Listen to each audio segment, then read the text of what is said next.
Faut-il jeter le PEL, le plan d'épargne logement, avec l'eau du bain? On en parle avec Vincent Kutkovitz. Bonjour Vincent. Bonjour Thomas. Pourquoi est-ce que cette question arrive sur le devant de la scène? En fait, on se rend compte que c'est un produit obsolète aujourd'hui, le plan épargne logement, et j'ai plaisir à en parler parce que beaucoup de nos clients nous posent la question. Ils ont des plans d'épargne logement pour toute la famille remplis au maximum, et en réalité aujourd'hui c'est vraiment un produit qui est obsolète. Pourquoi alors? C'est devenu un produit fiscalisé alors qu'auparavant c'était pas un produit fiscalisé.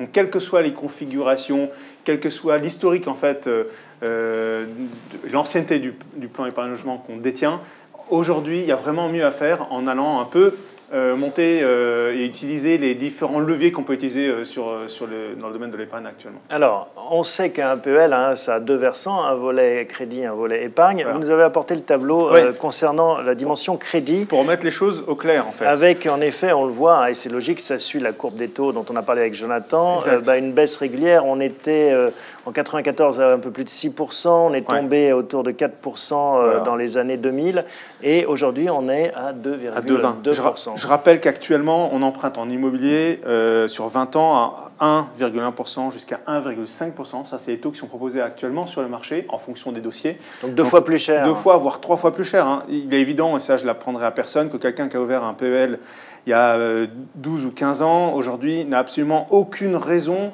d'aller utiliser le levier du crédit, du plan d'épargne logement. Donc, c'était devenu un produit d'épargne depuis quelques temps. Et même pour le figer, en se disant peut-être que dans quelques temps, les taux vont remonter. Mais justement, l'idée, c'est de démontrer qu'aujourd'hui, on peut aller figer des taux autrement, de façon beaucoup plus attractive. Vous allez nous expliquer. On regarde le deuxième volet, la partie épargne. Combien me rapporte mon PEL? Alors là, on voit aussi, on est à 1%. Voilà.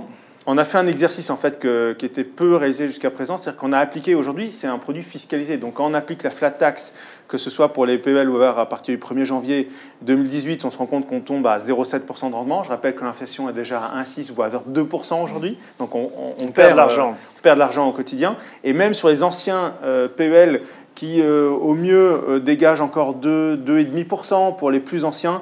Aujourd'hui, là aussi, qu'est-ce que recherchent les gens qui ont un PEL? C'est de la liquidité, de la disponibilité. Finalement, aujourd'hui, ils peuvent l'avoir avec des placements, même à travers des OPCI, par exemple, dont on parle souvent. Des placements. Alors, comment est-ce qu'on construit une alternative? Si on a de l'épargne, déjà, qu'est-ce qu'on fait de ce PEL? Il faut le fermer? Alors, aujourd'hui, je pense qu'on a intérêt à récupérer les sommes qu'il y a dessus pour aller justement investir pour la partie liquide, pour la partie d'épargne liquide qu'on souhaite avoir. C'est d'investir, par exemple, sur des OPCI qui sont des SCPI plus liquides d'une certaine manière. Hein, c'est des placements sur l'immobilier avec une poche liquide qui rend en fait son placement beaucoup plus disponible. Et donc là, on va toucher combien? Donc là, on peut espérer, on l'a mis dans un tableau de synthèse, on peut espérer entre les moins bons ont rapporté 3% en 2017, les meilleurs plus de 6%, donc on peut espérer un rendement entre 3 et 6%. On voit qu'on est déjà bien au-delà, même si on applique après la fiscalité, et là je vais aussi évoquer le fait qu'il y a des astuces, bien entendu, mais on peut espérer 3 à 6% de rendement. Donc ça c'est la partie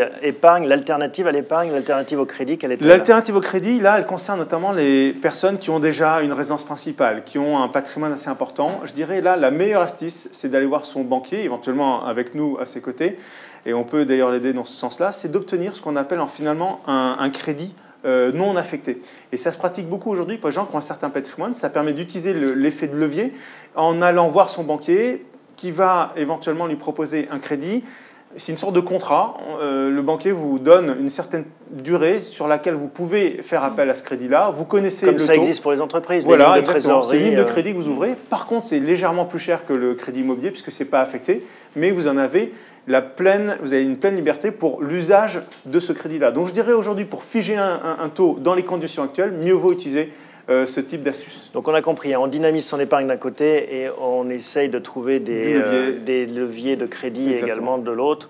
Vous vouliez ajouter quelque chose sur la fiscalité? Non, je pense qu'en fait, après, ce qu'il faut avoir en tête, c'est que la manière de construire son patrimoine là, on a l'habitude de le dire en utilisant l'assurance vie. Donc là aussi, fiscalement, c'est attractif. Mais je dirais que dans une optique pour remplacer le PEL, on peut le faire aussi aujourd'hui en compte titre avec la flat tax qui s'applique. Si on n'a pas un objectif de transmission sur cette partie du patrimoine qui a vocation à être liquide, je dirais qu'il vaut mieux, ou ça peut être une solution aujourd'hui, d'aller utiliser le compte titre qui est peut-être plus accessible directement que l'assurance vie, si évidemment on n'a pas un enjeu de transmission. Donc c'est pour la partie liquide de son patrimoine. Et après, on adosse à ça éventuellement l'astuce du levier que j'ai évoqué avec un crédit non affecté.